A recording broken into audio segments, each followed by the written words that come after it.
Welcome to voice of Ranjana. இன்று எனக்கு நிறைய நெல்லிக்காய் புத்தளத்தில் இருந்து எடுத்து வரப்பட்டது.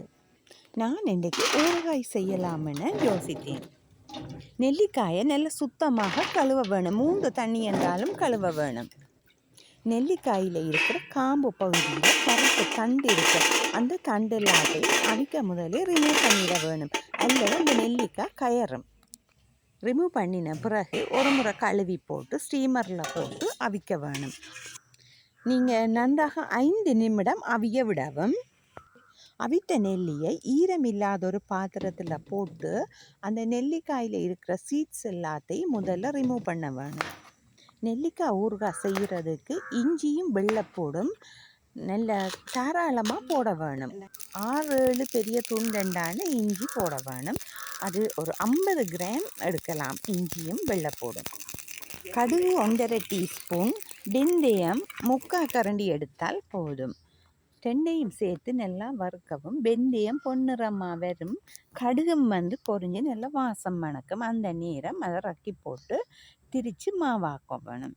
பவுடரை ரெடி பண்ணி போட்டு தாச்சி அடுப்பில் வச்சு லைட்டான ஹீட்டில் நல்லெண்ணெய் 100 ml என்றாலும் விடணும்.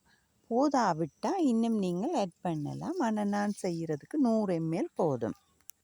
அந்த நல்லெண்ணெயில் 1 டீஸ்பூன் கடுகு, சுத்தமாக்கின கடுகை போட்டு நல்லா தாளிக்கவும். அது நல்லா பொரிஞ்சு வரைக்க வெள்ளைப்பூட்டையும் இஞ்சியையும் போட்டு நல்லா வதங்க விடவும். வதங்கி அது பொன்னிறமாக வரைக்க நீங்கள் கருவேப்பமில்லை வேண்டிய அளவு ஆட் பண்ணலாம்.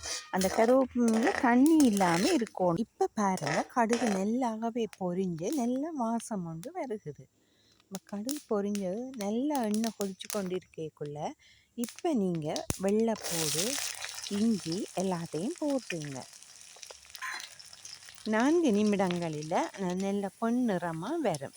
அதுக்கு பிறகு நீங்கள் கருவேப்பமிலையும் ஆட் பண்ணிடுங்க. கருவேப்பமிலையும் நல்ல ஒரு க்ரீன் கலராக வரும்.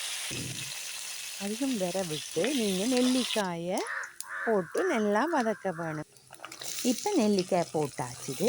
நெல்லிக்காயில் இருக்கிற தண்ணி வற்றுறதுக்கு மட்டும் 35-40 நிமிடங்கள் பிடிக்கும். அந்த அளவுக்கு எண்ணெயில் நல்லா பிரட்ட வேணும்.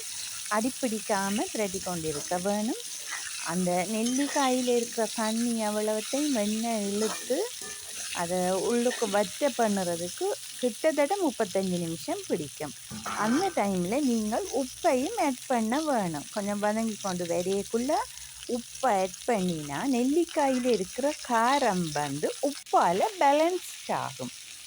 அப்போ தான் அதில் ஒரு நல்ல டேஸ்ட் வரும். உப்புக்கு பிறகு தான் நீங்கள் மஞ்சளை ஆட் பண்ணுங்க. முதல் வதக்க மஞ்சளை போட்டால் அது கருகி ஒரு டிஃப்ரெண்ட் கலராக வரும். நீங்கள் உப்பு போட்ட பிறகு மஞ்சளை போடக்குள்ள ஸ்வீட் கலர் நெல்லிக்காயில் வரும். மஞ்சள் போட்டு வதங்கி வரைக்குள்ள கடுகு தூளை போடலாம். கடுகும் வெந்தயமும் தூளாக்கி வச்சுருக்கிற பவுடரை இப்போ ஆட் பண்ணுங்க. ஆட் பண்ணி அதையும் ஒரு 5 மினிட்ஸ் 10 மினிட்ஸுக்கு நல்லா பிரட்டேக்குள்ள எல்லா நெல்லிக்காயிலையும் அது பிரளும். பிரண்ட பிறகு தான் நீங்கள் கட்டர்தூளை போடணும். கட்டர்தூள் போடக்குள்ள உங்களோட உரைப்புக்கேற்ப போடலாம். நான் ஒரு 4.5 கரண்டி கட்டர்தூள் தான் இதுக்கு போடுறேன்.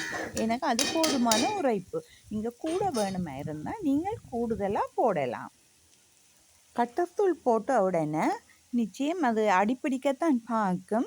மிக விரைவாக பிரட்ட வேணும். தாச்சியில் அடியில் எண்ணெய் வற்றுறதுக்கு முதல் பிரட்டி எடுக்க வேணும்.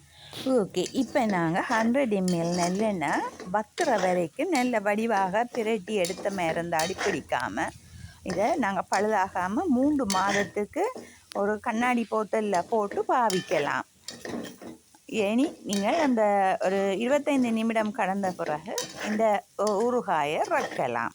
ரக்கி ஆற விட்டு, அதாவது சிறிதளவு சூடும் இருக்கக்கூடாது. முதல் நாள் இரவு செய்தால் மறுநாள் வரையும் அதை ஆற வைக்க வேணும். ஆற வச்சு மறுநாள் தான் நீங்கள் போத்தலில் பேக் பண்ண வேணும்.